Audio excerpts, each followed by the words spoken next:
If you're an aspiring freelancer who's looking to start their freelancing career, this guide is for you. Hi everyone, thank you so much for coming back to my channel. If you're new here, my name is Hassan, and on this channel I talk about my love for investing, digital marketing, teaching others about freelancing, as well as taking you through my journey of starting this new YouTube channel.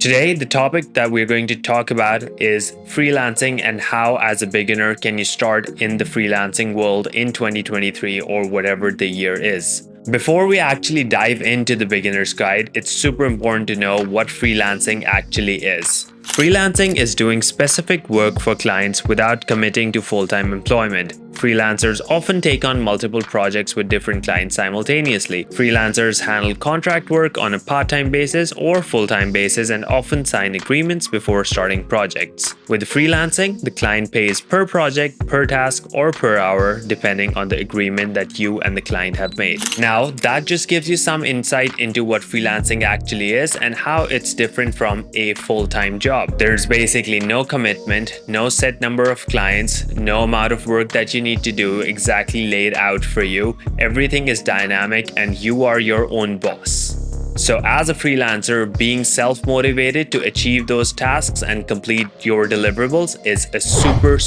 important thing and a factor that I cannot stress enough.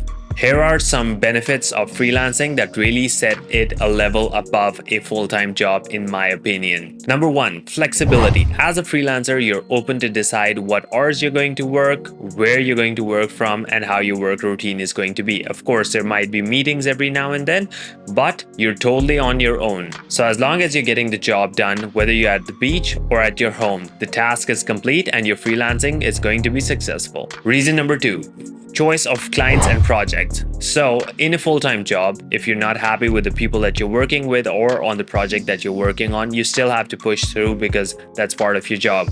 Well, things are different in the freelancing world. If you're working with a client or working on a project that you don't like, you don't necessarily have to complete it. If you do have other sources of income, you can clearly abandon that source and move to find new people to work with and new projects to work on. Reason number three, are you tired of getting small increments on an annual basis at your full-time job? Well, freelancing is totally different. You set your own rates. If you feel you've got the necessary experience to upgrade your rates and move to the next level, you can definitely go ahead and do that and start charging more to newer clients who can afford your skill and experience. And last but not the least, exposure to global brands. Working in a full-time job, chances are that you might get to travel to some countries to work with other people, but mostly you're only based out of one country and working with your local team. As a freelancer, you have open access to work with people from all over the world that are running businesses that are running worldwide. And this gives you a ton of global exposure and teaches you a lot more than a normal full-time job would.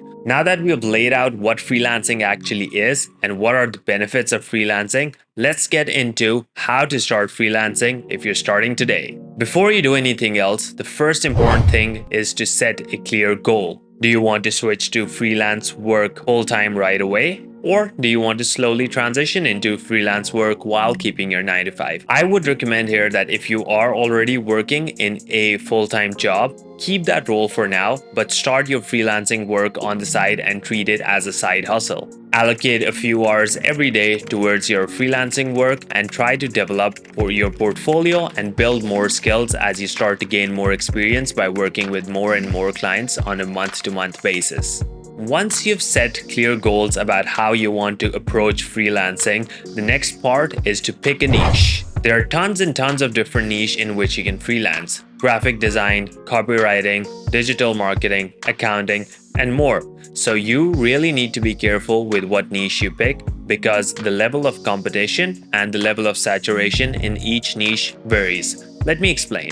So let's say you're starting off brand new as a freelancer and you decide to step into the world of content writing. Well, this niche right now is so saturated because of excellent AI tools that we have that are making it super easy for clients to generate good quality content themselves. So if you come into this niche as a entry-level freelancer, chances are really slim that you are going to land a high-paying job right away. And that's just because the market gap has already been filled by a ton of of AI tools that are doing what a entry-level content writer can already do, and it's going to cost the client much less to use those instead of hiring you. Now let's compare that to someone who is a data analyst, for example. Now, data analysis is an advanced field, and if you do have that as a skill or you want to pursue it, chances of landing a job that pays well and gives you what you want in your freelance career are definitely higher.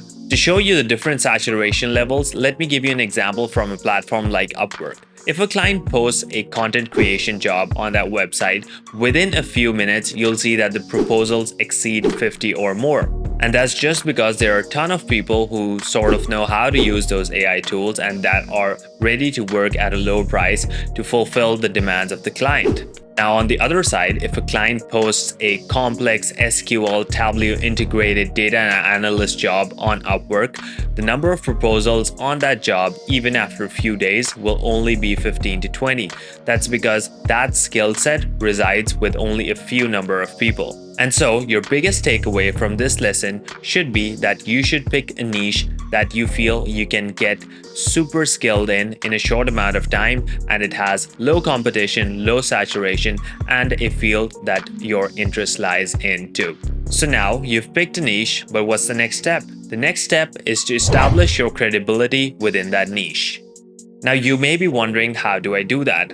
I'm going to tell you how you can do that for absolutely free. First of all, go to YouTube or a platform like Udemy. They're constantly running offers and sometimes you can get free courses as well. And try to sign up for courses or search for videos that are relevant to the skill set that you're trying to get trained in. By watching these videos, you'll be picking up a ton of valuable information that you should try and practice yourself and make yourself better in that skill set on a day-to-day basis. Once you've taken those courses and watched a couple of videos and now you feel that you are confident to go towards a certification, go to platforms like Coursera or LinkedIn, or even Upwork has a few certifications that you can do. Or if you're learning a specific product like Klaviyo for email marketing, you can do their certifications as well. Once you've passed those certifications, you will get certificates that you can display within your portfolio and on your profile on a platform like LinkedIn. And now that you have made yourself slightly more credible in the niche that you're trying to work in, the next step is to actually get some hands-on experience. Now, directly trying to go for platforms like LinkedIn to land a new job is going to be a little bit tough because there's definitely more competition there with much more experienced people with much more optimized profiles on a platform like that.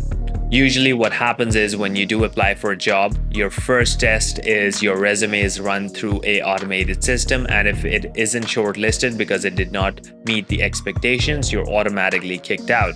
I recommend moving to platforms like Freelancer.com, TopTal, Fiverr, and Upwork. So in this case, your next steps should be to create an optimized Upwork profile. If you want a video for that, please let me know in the comments and I will drop that video for you soon, going all over how you can optimize your Upwork profile.